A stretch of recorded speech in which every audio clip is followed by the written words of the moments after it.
తెలంగాణకు సింగరేణి మణికిరీటం, సిరుల మాగాణి. తరతరాలుగా తరగని నల్ల బంగారం అందిస్తున్న సింగరేణి బొగ్గు గనులు 135వ సంవత్సర ఆవిర్భావ దినోత్సవం జరుపుకుంటున్నాయి.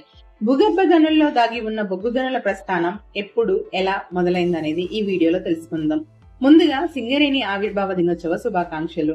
కేంద్ర రాష్ట్ర ప్రభుత్వాలకి కోట్ల ఆదాయం తెచ్చిపెడుతున్న సింగరేణి గనుల ప్రస్థానం సింగరాయపల్లె అనే గ్రామంలో బయటపడింది. కొందరు బాటసారులు వంట వండుకునే సమయంలో పొయ్యిరాలుగా పెట్టిన రాళ్లు మండటంతో ఈ విషయం బ్రిటిష్ అధికారుల వరకు వెళ్లింది. 1870లో బ్రిటిష్ అధికారులు దానిపై పరిశోధనలు జరిపారు. బ్రిటిష్ ప్రభుత్వ హయాంలోనే జియోలాజికల్ సర్వే ఆఫ్ ఇండియాకు చెందిన డాక్టర్ కింగ్ జార్జ్ అప్పటి ఖమ్మం జిల్లా ఇల్లందులో బొగ్గు నిల్వల్ని గుర్తించారు. జియోలాజికల్ సర్వే ప్రకారం తెలంగాణ వ్యాప్తంగా 6 జిల్లాల్లోని గోదావరి తీర ప్రాంతాల్లో 22,207 మిలియన్ టన్నుల బొగ్గు నిల్వలున్నట్లు గుర్తించారు. 1886లో బ్రిటిష్ ప్రభుత్వం హైదరాబాద్ దక్కన్ కంపెనీ లిమిటెడ్ గా ఇల్లందులో బొగ్గు వెలికి తీసే కోసం అనుమతి పొందింది. 1889వ సంవత్సరం నుండి డాక్టర్ విలియం కింగ్ ఆధ్వర్యంలో బొగ్గును వెలికి తీసే ప్రక్రియను మొదలుపెట్టింది బ్రిటిష్ ప్రభుత్వం. 1920 డిసెంబర్ 23న బొగ్గు గనులు the Singareni collieries company limited గా ఏర్పడింది.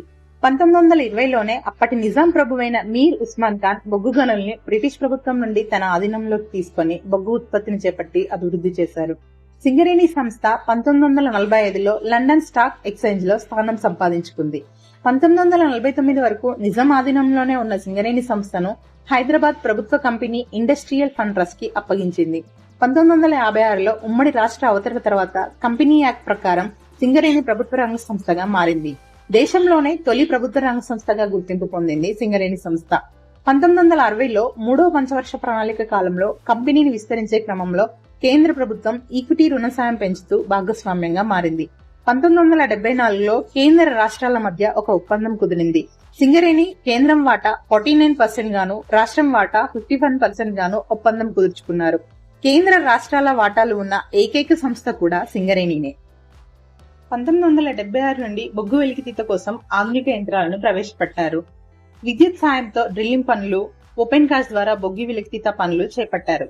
1992-96 వరకు సింగరేణి సంస్థ కాయలుపడ్డ సంస్థ జాబితాలో చేరింది. 2000 సంవత్సరం నుండి లాభాల బాటకు చేరుకుంది. 2010 సంవత్సరంలో తొలి విద్యుత్ ప్లాంట్ కి శంకుస్థాపన చేశారు సింగరేణి సంస్థ. సింగరేణి అభివృద్ధి దిశలో దూసుకుపోతూ తెలంగాణ ప్రాంతానికి మణిహారంగా మారింది. మొట్టమొదటిసారిగా మంచిర్యాల జిల్లా జైపూర్ లో సొంతంగా థర్మల్ విద్యుత్ ప్లాంట్లని స్థాపించింది. 2016 నుండి 1200 మెగావాట్ల విద్యుత్ ని ఉత్పత్తి చేస్తున్నాయి. ఇప్పటి వరకు 68,648 మిలియన్ యూనిట్ల విద్యుత్ ని ఉత్పత్తి చేసింది. 300 మెగావాట్ల సోలార్ విద్యుత్ కి కూడా శ్రీకారం చుట్టింది సింగరేణి సంస్థ. ఇలా సింగరేణి సంస్థ అభివృద్ధి పదంలో దూసుకు వెళ్తుందంటే దానికి కారణం అధికారులు, కార్మికులు. 1 ఫ్యామిలీ, 1 విజన్, 1 మిషన్, అంతా ఒకే కుటుంబం అనే లక్ష్యంతో ముందుకు తీసుకువెళ్తున్నారు. కొన్ని వేల కోట్ల ఆదాయం ప్రభుత్వాలకు ఇస్తున్న సింగరేణి సంస్థ వెనకాల అధికారులు, కార్మికుల కష్టం దాగి ఉంది.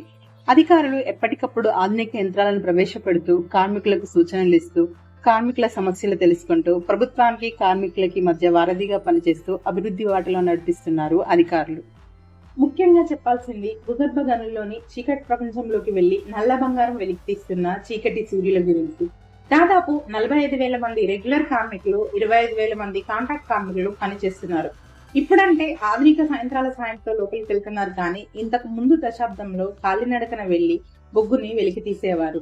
ఈ ప్రయాణంలో వందల మంది కార్మికులు ప్రమాదాలకు గురయ్యారు. పైకప్పు కూలి, శ్వాస అడక, వందల మంది చీకటి కూలీలు అస్తమించారు. ఒకసారి గని లోపలికి వెళ్లి తిరిగి పైకి వచ్చే వరకు ఎలాంటి ప్రమాదం జరుగుతుందో అని తెలిసినా కూడా ధైర్యంగా లోపలికి వెళ్లి సింగరేణి కార్మికుల గురించి చాలా తక్కువ మందికి తెలుసు. ప్రతి సంవత్సరం 70 మిలియన్ల టన్నుల బొగ్గును ఉత్పత్తి చేస్తున్నారు. గడిచిన 7 నెలల్లోనే 4,000 కోట్ల స్థూల లాభం, గత సంవత్సరం కన్నా 1,000 కోట్ల అధిక లాభాల్లో పయనించేలా కృషి చేస్తున్నారు. లాభాల్లో 33% వాటాను కార్మికులకు బోనస్ గా అందిస్తుంది ప్రభుత్వం. దసరా, దీపావళికి లక్షల్లో సింగరేణి ఉద్యోగులకి బోనస్ వస్తుందని అందరికీ తెలుసు. కానీ దాని వెనకాల చీకటి ప్రపంచంలోకి వెళ్లి బొగ్గు వెలికి తీసే చీకటి సూర్యుల సామి లాభాల బాటలో పయనించేలా చేస్తుందని తక్కువ మందికే తెలుసు. కారుణ్య నియామకాల ద్వారా కార్మికుల పిల్లలకి ఉద్యోగాలు ఇవ్వడమే కాకుండా నిరుద్యోగ యువతకి ఉద్యోగ అవకాశాలు ఇస్తూ మహిళలకి స్వయం ఉపాధి కల్పిస్తూ అభివృద్ధి పదంలో నడిపిస్తుంది సింగరేణి సంస్థ.